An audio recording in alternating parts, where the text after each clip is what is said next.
Hello students, today's topic is electromagnetic attraction relays.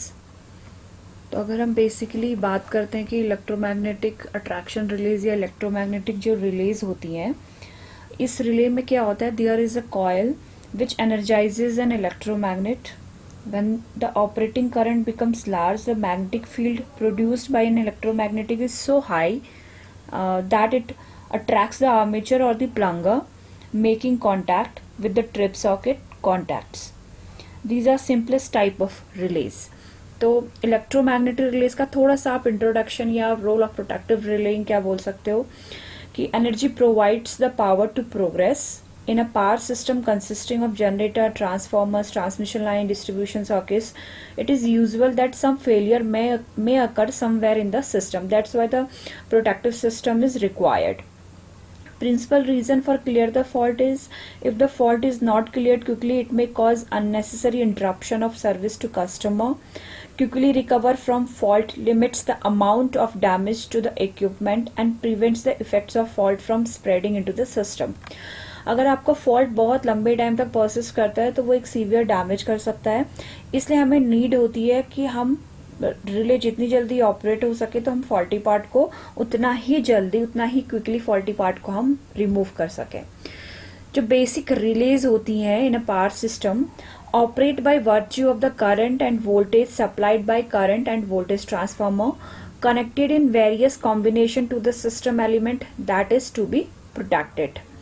Most of the relay in service on electric power system today are of electromechanical type. They work on the following two main operating principles. तो जब आप बात करते हैं electromagnetic release की तो basically आप जब इसको डिफाइन करते हो तो दो टाइप से डिफाइन करते हो, एक इलेक्ट्रोमैग्नेटिक अट्रैक्शन और एक electromagnetic induction release. Okay, now protective relying आपकी क्या है कि प्रोटेक्टिव रिलेइंग का मतलब है कि आप एक प्रोटेक्शन दे रहे हो with the help of the relay to the power system. That is known as the protective relaying. The protective relaying is the monitoring process which senses the abnormal condition in a part of the power system and gives an alarm और isolate that part of the held system. Means protective relaying का जो basic function हम already discuss भी कर चुके हैं in a previous video lectures.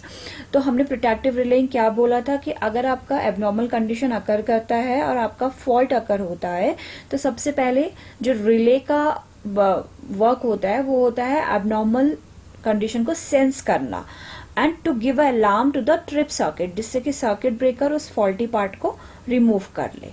Okay, तो electromagnetic attraction relays. तो इलेक्ट्रोमैग्नेटिक आपकी अट्रैक्शन रिलेज क्या होती है? It operates by virtue of an armature being attracted to the poles of an electromagnet. Such relays may be DC और AC quantities. ये relays या तो AC भी हो सकती है और DC भी. This is the diagram of a attracted armature type relay. अब इस डायग्राम में आप ध्यान से देखेंगे तो आपको एक laminated electromagnet दिखेगा. That is this laminated electromagnet which carries a coil. ये एक coil को carry करता है. ये जो कॉइल होता है ये एनर्जाइज्ड होता है ऑपरेटिंग क्वांटिटी के द्वारा. ऑपरेटिंग क्वांटिटी वोल्टेज करंट के द्वारा ये एनर्जाइज होता है which is proportional to the circuit voltage और दी करंट. अब नॉर्मल कंडीशंस पे तो आपके कॉन्टेक्ट्स क्लोज नहीं रहेंगे. ठीक है, अगर आपका क्या होगा, द आर्मेचर और a moving iron is subjected to the magnetic force produced by an operating quantity. The force produced is proportional to the square of the current, hence the relays can be used for AC as well as DC. तो ये जो आपकी release होती हैं ये AC और DC दोनों के लिए यूज होती है. इस पे आप यूज करते हैं एक लैमिनेटेड इलेक्ट्रोमैग्नेट. अब क्या होता है अंडर नॉर्मल कंडीशन, क्या होता है operating condition, the current through the coil C is such that counterweight holds the armature in the position shown. When a short circuit occurs, the current through the relay coil increases sufficiently and the relay armature is attracted upwards. जब normal conditions आपकी रहती है तो जो आपका current coil C है वो इस सच पोजिशन पे रहता है. ठीक है, जिस पोजीशन पे अभी दिखाया गया है. अगर आपका क्या होता है शॉर्ट सर्किट अगर होता है तो करंट की वैल्यू आपकी इंक्रीज करती है, लार्ज होती है. तो जो आपका the relay coil increases sufficiently and the relay armature is attracted upwards. This armature is attracted upwards. ये आपके जो कॉन्टैक्ट्स हैं ये क्लोज हो जाते हैं यहाँ पे को, तो जैसे ही ये क्लोज होंगे it sends an alarm to the trip circuit. तो ये बेसिक प्रिंसिपल है इलेक्ट्रोमैग्नेटिक अट्रैक्शन रिलेज का कि in attracted armature type relay आप जब बोलते हैं there exists a laminated electromagnet this. In normal conditions पे आपका क्या होगा कि जब नॉर्मल कंडीशंस आपकी अकर करेगी तो the coil see such that counterweight holds the armature in the position shown. अगर आपका शॉर्ट सर्किट अकर करेगा तो the current through the relay coil increases sufficiently and the relay armature lift upwards. तो आपके ये contacts close हो जाएंगे, it sends the alarm to the trip circuits. तो ये बेसिक प्रिंसिपल है अट्रैक्टेड आर्मेचर टाइप रिले का। सेकेंड वन आप जो बात करते हैं that is solenoid type relay. This is the diagram of a solenoid type relay. अब सोलेनॉइड टाइप रिले क्या होता है, it consist of a solenoid. Solenoid मतलब nothing but an electromagnet, okay. It also consist of movable iron plunger. So under normal condition क्या होगा, the spring holds, ये जो आपको स्प्रिंग दिया गया है, द स्प्रिंग होल्ड्स, ये वाला, the spring holds the plunger in the position such that it cannot make the contact with the trip circuits. In normal under condition पे क्या होगा, स्प्रिंग ने इसको होल्ड करके रखा होगा कि ये ट्रिप सर्किट के साथ कांटेक्ट क्रिएट ना करे। बट अंडर फॉल्ट कंडीशन क्या होगा, when current through the relay coil increases, अगर इस रिले कॉइल की करंट इंक्रीज करेगी the solenoid draws the plunger upwards. तो सोलेनॉइड इस प्लंगर को अपवर्ड ड्रॉ करेगा।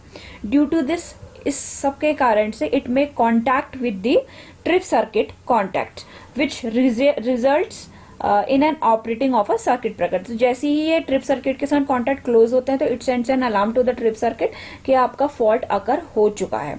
तो सोलेनॉइड टाइप में आप क्या बोलते हो, एक प्लंगर लेते हो, it is nothing but an electromagnet. It also consist of movable iron, इसमें भी कॉयल लगी रहती है, तो कॉयल आपकी एनर्जाइज होती है शॉर्ट सर्किट जब होता है। जैसे आपका शॉर्ट सर्किट हुआ, करंट आपकी कॉयल एनर्जाइज हुई तो करंट की वैल्यू इंक्रीज करी, जिससे कि क्या हुआ कि आपको जो प्लंगर है उसने अपवर्ड मूव करा, तो मूव करा तो उसने रिले जो ये कॉन्टैक्ट दिए हैं इसके साथ में कॉन्टैक्ट क्रिएट करे, और रिजल्टली क्या हुआ, आपका रिजल्ट क्या आया, which result in operating of a circuit breaker. तो जैसे ही ये सेंस करेगा तो फॉल्टी पार्ट को वो रिमूव कर देगा सर्किट ब्रेकर, ओके। सो इसमें क्या है, it consist of a solenoid and movable iron plunger, okay. Under normal operating conditions the current through coil holds the plunger by gravity or spring in the positions। और simply क्या है, very simple, अगर fault अगर करता है तो the current through the relay coil becomes more than the pickup value causing the plunger to the attracted to the solenoid. तो वो जैसे ही आपका एक नॉर्मल वैल्यू से एक्सीड करेगा तो आपके जो कॉन्टैक्ट्स होंगे वो ट्रिप सर्किट के साथ क्रिएट हो जाएंगे। The upward movement of the plunger closes the trip circuit thus operating the circuit breaker and disconnecting the faulty part, okay. So ये आपका इलेक्ट्रोमैग्नेटिक अट्रैक्शन रिलेज था। इसे आप एक बार स्टडी करिएगा। Thank you.